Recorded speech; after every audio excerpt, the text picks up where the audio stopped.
Oi pessoal, tudo bem? Esse é o segundo vídeo sobre a segunda e a terceira parte do livro Amar ou Depender. O primeiro vídeo, eu fiz a primeira parte do livro, o autor divide ele em três, como eu falei lá no primeiro vídeo. Então esse é uma continuação. Quem não assistiu o primeiro, assista, porque é a parte que ele fala do conceito da dependência afetiva.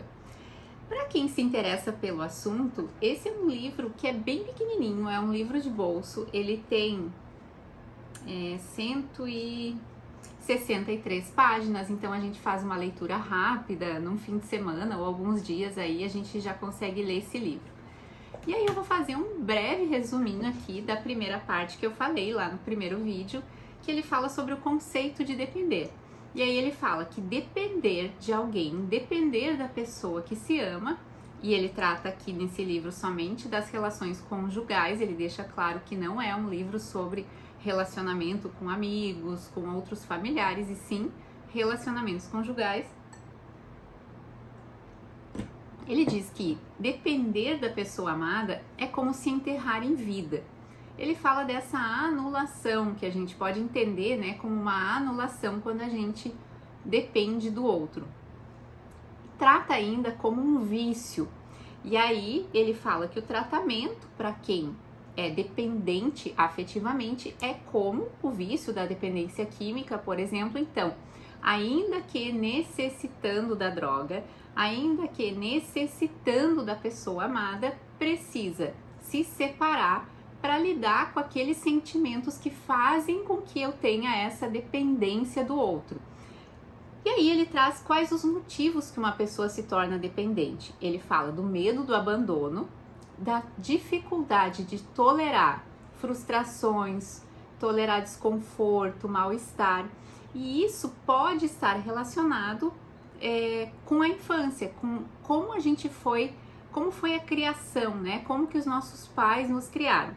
Então, se a criança teve pais super protetores, é muito possível que ela não tenha desenvolvido essa habilidade de tolerar desconforto, de resolução de problemas, de enfrentar os medos, porque os pais sempre fizeram isso por ela.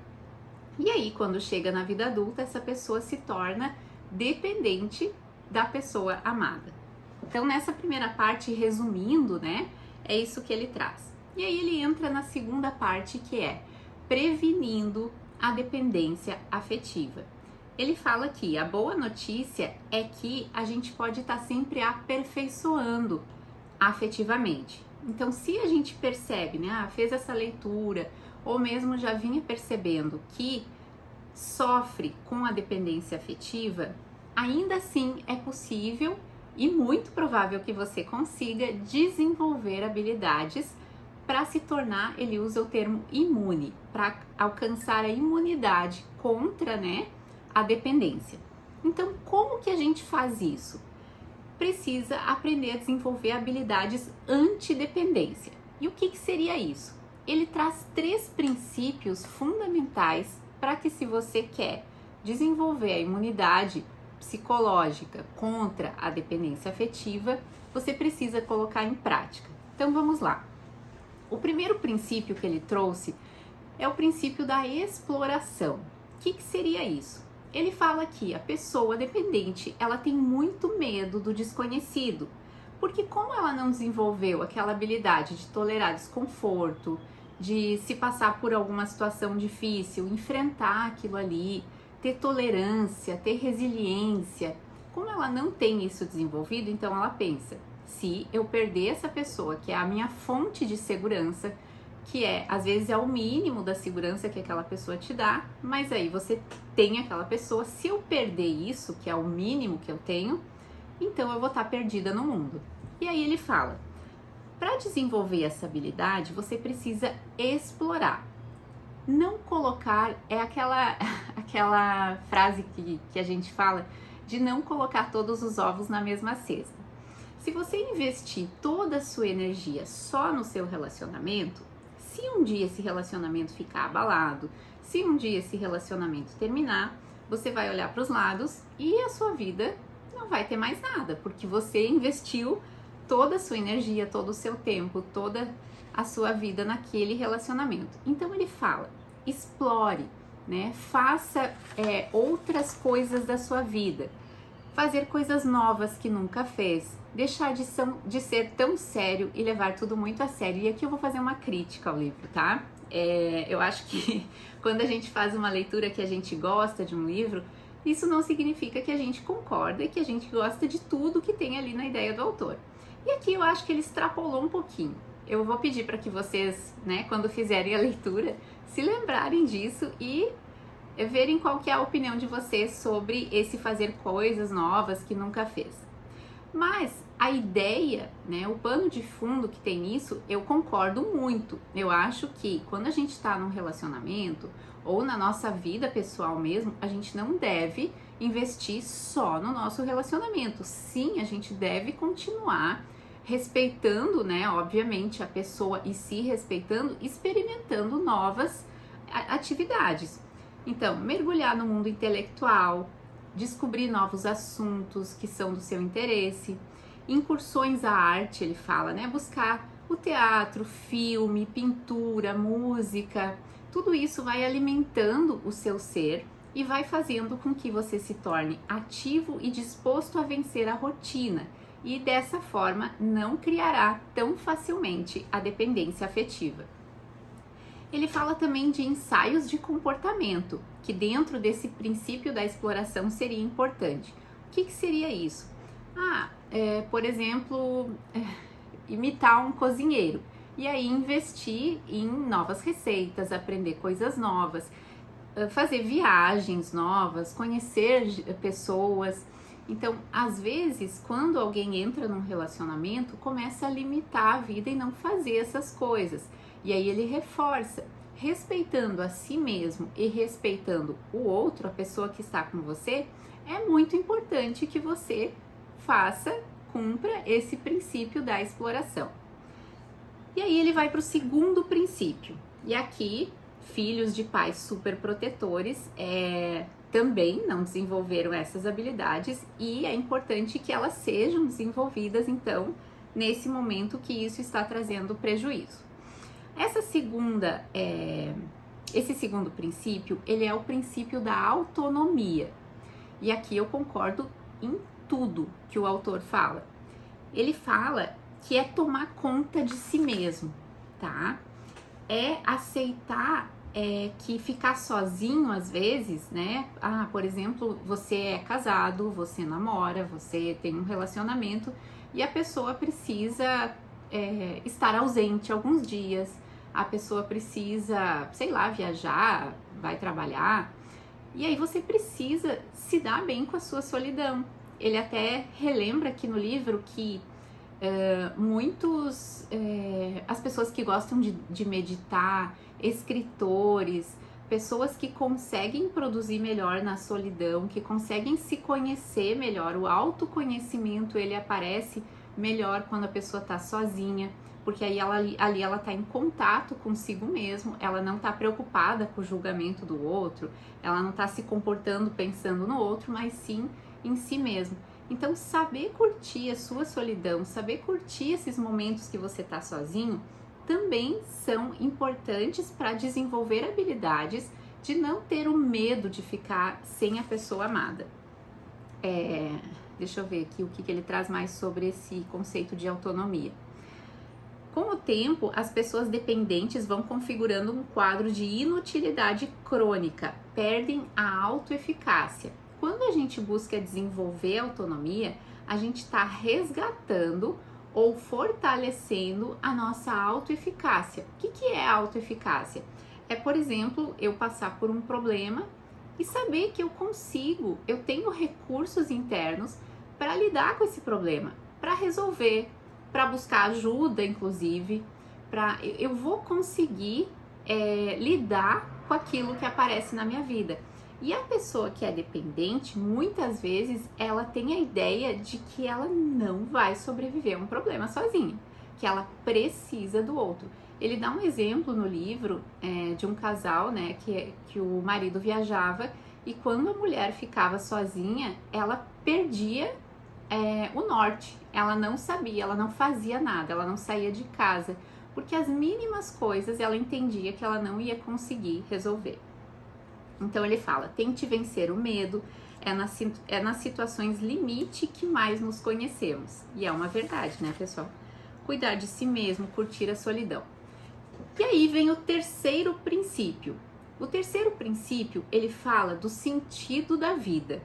Então, quando a gente reconhece os nossos talentos e desenvolve eles, a gente também está fortalecendo, está tendo uma visão mais completa da gente mesmo, fortalecendo aquela autoeficácia, fortalecendo a autonomia, valorizando aquilo que é da gente, e assim, mais uma vez, ele traz que dessa forma a gente está criando uma imunidade contra a dependência afetiva.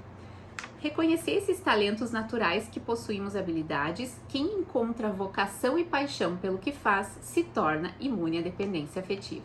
Pessoas realizadas não são pessoas possessivas.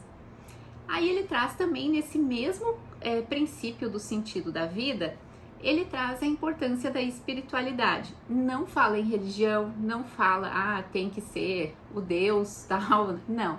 Ele fala que a importância da gente ter a espiritualidade no sentido de nos trazer uma sensação de pertencimento, vai fazer com que também a gente se sinta protegido. E aí, assim, a gente não tem uma tendência a ficar ali amarrado na pessoa que a gente ama. Então eu trouxe assim só um apanhado sobre essa parte que ele traz, e aí ele vai para a terceira parte, que é vencendo a dependência afetiva. E eu gosto muito dessa parte aqui, para mim ela é a minha preferida. Por quê? Quando a gente trabalha na clínica com a terapia cognitivo-comportamental, um dos temas que a gente trabalha muito são as distorções cognitivas, os erros de pensamento que todo ser humano comete. Até a gente tem um livro, que é esse aqui, ó, já vou mostrar para vocês, que talvez eu traga aqui um dia no canal, que é as 10 bobagens mais comuns que as pessoas inteligentes cometem. Então, assim, é constatado, né? É comprovado que todos nós cometemos erros de pensamento. E nas relações não é diferente. Então, ele traz que uma relação doentia, a gente tem tanto medo de perder essa fonte de segurança e bem-estar que a gente acaba cometendo auto-enganos, erros de pensamento, erros de cognição. E aí ele fala que muitas vezes estar mal, estar num relacionamento ruim, vira costume, vira um hábito. Então a gente tá ali, a gente tá num relacionamento que tá afundando a nossa autoestima, tá muito ruim, mas a gente pensa, é familiar, é isso que eu tenho, pra mim é isso mesmo, ou é assim mesmo. E essas são distorções, mas aí ele traz esse princípio que a gente precisa desenvolver, que a gente precisa estar atento, que é o princípio do realismo afetivo, que é ver a relação tal qual ela é, sem distorções, sem auto-enganos. Então, não é olhar para a relação da forma que a gente gostaria que fosse, e sim olhar para ela como ela realmente é. Tem uma frase, eu não sei se eu anotei aqui, depois eu vejo para trazer para vocês, que ele fala que às vezes, não, eu anotei, tá mais adiante. Então, o que seriam esses erros de pensamento, né? A gente olhar para o relacionamento como a gente gostaria e não como ele realmente é. Aí ele começa. O primeiro erro é desculpar ou justificar o pouco ou nenhum amor recebido. E aí eu anotei aqui na página 116 para trazer para vocês o que seria isso, porque eu achei muito bom, porque é bem comum a gente ver as pessoas fazendo isso. 116. Se há dúvidas, o afeto está doente. Então, isso no sentido de desculpar ou justificar o pouco ou amor ou nenhum amor recebido. Se há dúvidas, o afeto está doente. Curá-lo implica correr o risco de que se acabe. Deixá-lo como está é fazer o vírus se propagar. A pessoa que é dependente afetiva sempre prefere a segunda opção. Outra distorção, outro erro de pensamento comum do dependente afetivo é: ele me ama, mas não percebe. E aí ele fala, só um pouquinho que apagou a minha luz aqui. Deixa eu... aqui. Ficar mais claro aqui pra vocês.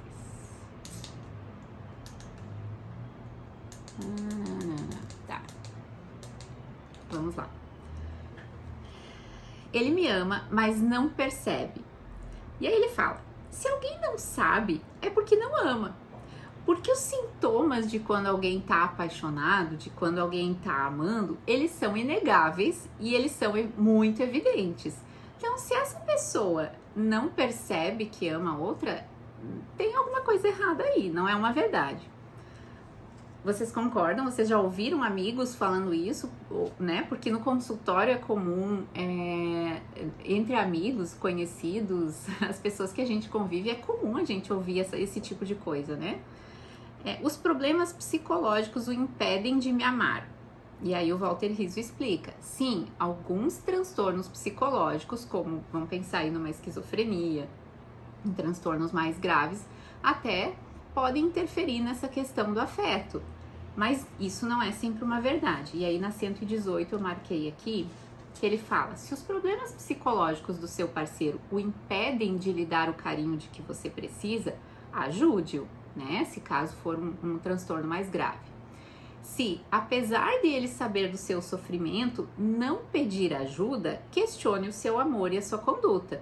E se não há alterações evidentes à vista, chegue mais perto. É possível que a causa do desamor não seja outra coisa que desamor. Então é só desamor mesmo. Esse é o seu jeito de amar. E aí tem que ver esse jeito aí, né, pessoal? Porque às vezes é um jeito que te coloca numa situação que te prejudica, que te causa sofrimento. E aí esse jeito de amar precisa ser questionado também. Ele me ama, mas tem impedimentos externos. Aí ele fala, sim, muitas vezes a gente tem problemas no trabalho, tem problemas financeiros que podem deixar a gente mais estressado, que podem deixar a gente preocupado, mas isso também não pode ser confundido com o desamor. E aí para quem se envolve com alguém que é casado, com alguém que é comprometido, ele vai se separar, ou ela vai se separar. E aí o Walter Rizzo fala de uma forma bem direta. Se amasse, estaria do seu lado. Outra questão é minimizar os defeitos do outro, né? Com frases do tipo, ninguém é perfeito, tem casais piores. E aí aqui está a frase que eu queria trazer para você, que as pessoas às vezes não veem a árvore, mas sim o bosque. Então, de ficar comparando o seu relacionamento com o das outras pessoas, ou comparando a pessoa, né, que tá contigo com outras que são piores, e aí aceitando comportamentos destrutivos, comportamentos que causam sofrimento, porque tem relacionamentos piores. Não faz sentido, é uma distorção cognitiva. Deixa eu ver o que mais que eu anotei aqui.